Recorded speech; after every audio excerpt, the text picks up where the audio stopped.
Il y a plusieurs siècles, dans les Caraïbes, plus précisément dans les Bahamas, vivaient les Taïnos. L'une des croyances de ce peuple autochtone leur fait craindre le futur. Un jour, provenant de la mer, viendront des gens qui s'installeront en maîtres sur leur terre. Cette croyance aura vu juste.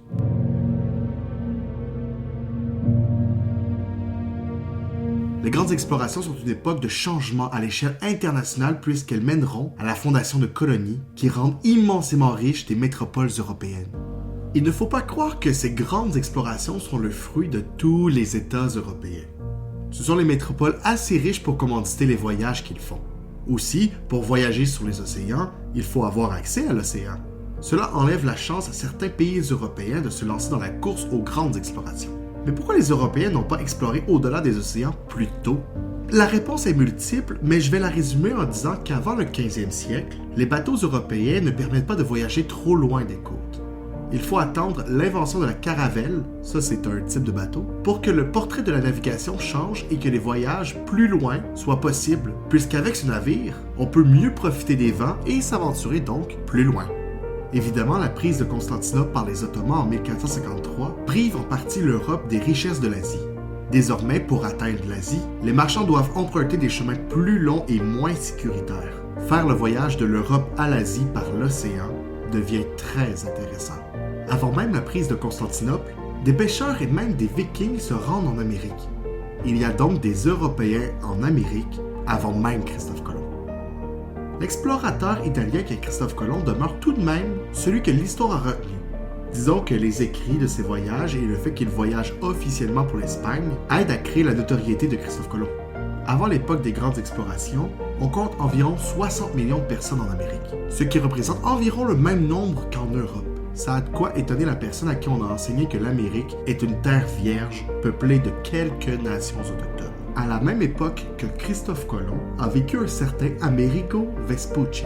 Dans les textes de Vespucci, on peut lire pour la toute première fois que les terres à l'ouest de l'Europe ne sont pas des territoires asiatiques, comme on le croyait auparavant, mais bien un continent inconnu des cartographes européens. Vespucci est d'ailleurs l'un des rares intellectuels de son époque à ne pas dénigrer les autochtones lorsqu'il en fait mention. Ouais, on a la pensée raciste facile à l'époque.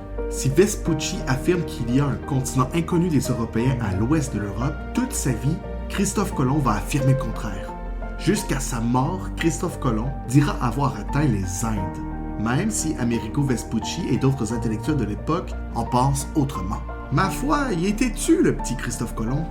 En 1507, un géographe allemand dessine une carte du monde et donne au continent au-delà de l'océan le prénom de Vespucci, America. Qui sait? Si Christophe Colomb n'avait pas tenu son bout en affirmant être en Inde, peut-être que l'Amérique porterait son nom aujourd'hui. Au lieu d'avoir l'Amérique du Nord et l'Amérique du Sud, nous pourrions avoir la Colombie du Nord et la Colombie du Sud. En tout cas, Christophe Colomb doit se retourner dans sa tombe présentement. C'est fou ce que l'orgueil peut faire. Au début des grandes explorations, la France ne s'intéresse pas beaucoup à l'exploration maritime.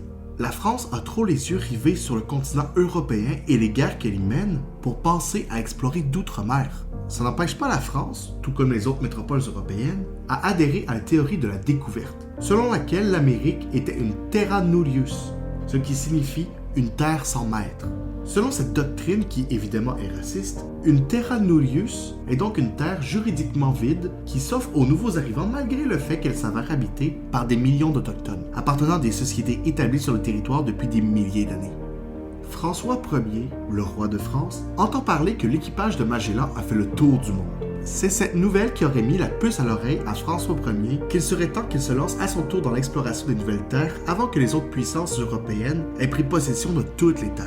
François Ier, en 1524, lance donc la première expédition française officielle vers l'Amérique du Nord. L'Italien Giovanni da Verrazzano est engagé par le roi pour commander cette expédition.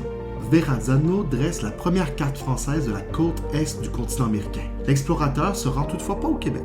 Il faut attendre le début des années 1600 avec Samuel de Champlain pour que le territoire du Québec soit occupé de manière significative et permanente par des Européens. Les grandes explorations sont un moment charnière dans l'histoire humaine, puisqu'elles déterminent qui seront les puissances internationales pour les siècles à venir. Elles vont également sonner le glas de la majorité des nations autochtones.